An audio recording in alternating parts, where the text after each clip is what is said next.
Hey everybody, welcome to today's video. Today's video is actually going to talk about positions on a poker table and how you should play those different positions.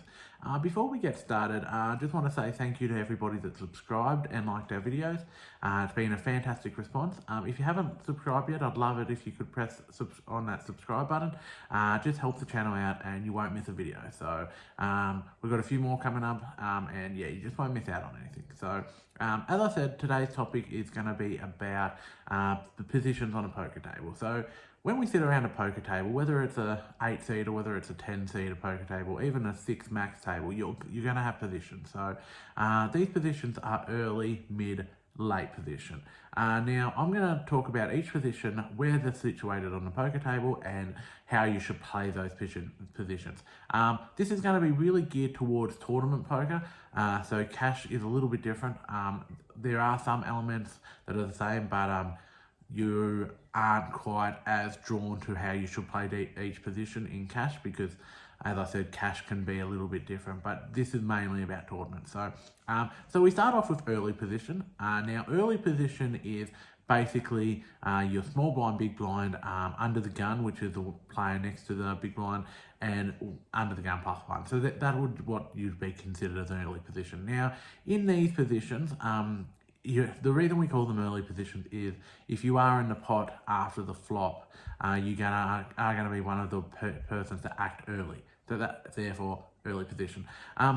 Now, they do change slightly pre-flop because small and big blind, you will have your decision after everyone else has acted. So they become a little bit of a late position, but you do need to know how to play those blinds. That will be on another completely different video. But early position pre-flop, you should be playing premium hands or hands that you think, if you're playing on a different table, that you can call a raise if somebody does decide to raise. Most of the time in early position, if you're in the pot, you should be looking to raise. So, for example, play aces, kings, queens, any of these are okay to play in early positions. Jacks even, ace, king, ace, queen, ace, jack is starting to get towards the bottom end of your range that you need to have in early position. Now, obviously, these hands should be raised. If you do decide to play a little bit placid and play some drawing hands in early position, just be very aware that because it is early position, you can get raised pretty easily. So I don't suggest playing too much from early position, especially under the gun and under the gun +1. And then we've got middle position next. Middle position is basically the 4 spots after that. So 3 to 4 spots. Some people do range a little bit differently. I call it the 4 spots after that. It's hence middle position. Now, middle position, you can mix up your game a little bit more. You still want to play, obviously, your top range, but you can play middle range a little bit more in these positions. So you can play your 10 jack suited, 10 queen suited, a lot of more pockets in this position, especially if there hasn't been a lot of raises. You can definitely raise in this position with your smaller pockets. But do be aware, middle position, obviously you've still got people to act after you, so that you can get raised. So you don't want to go too crazy in middle position. You sort of want to play more drawing hands as well as premium hands. You do not want to play, for example, queen 3s, king 2, stuff like that. So middle position is a pretty straightforward position as well. If you don't have premiums or middle pair or anything like that, it's easy enough to fold.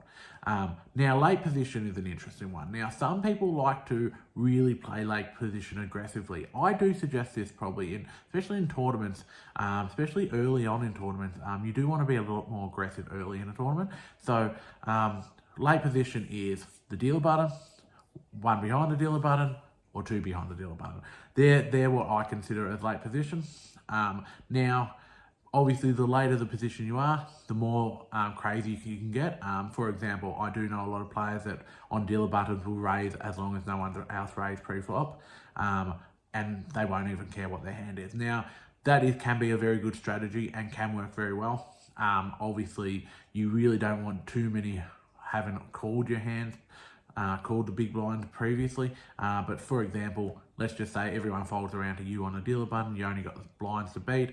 A raise here will take down the pot a lot of the time, and if it doesn't, you do have position on your player. So for example, if you've got, say, a queen 7 and you raise, and you get the big blind calling, you do know that it's only heads up. He has to act first on the flop, and then you can range your bet in if you miss on what he does pre-flop, post-flop, sorry.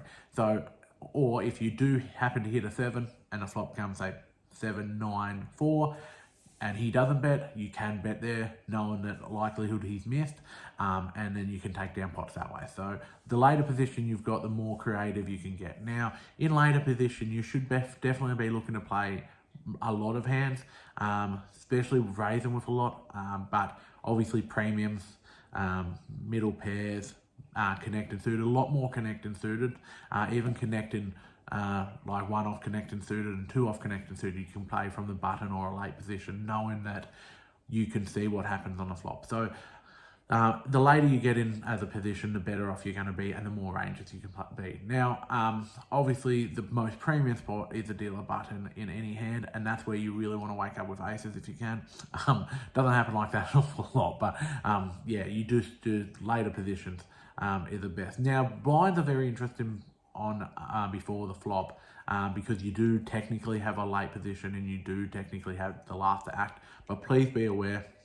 And if someone's raised pre-flop, especially in an early position or a middle position, and you do call, you're gonna be first to act after the flop. So you are putting yourself in a lot more difficult position. Good if you can just get everyone to just call your big blind and you can check it, or even your small blind, and you can just pay your extra for the big blind. That's a really win-win situation there. But if you do get raised, please be aware that, you know, anything can happen after the flop, obviously. So, so they're the positions.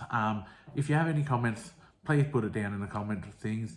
Even if comments about what you would like to play in different positions, how aggressive you are, even in middle position, early position, just general discussions, that would be fantastic. Again, if you haven't liked and subscribed, please subscribe to our channel. We do have a lot more videos up here on the channel, so feel free to click on any of them, and I will see you next time.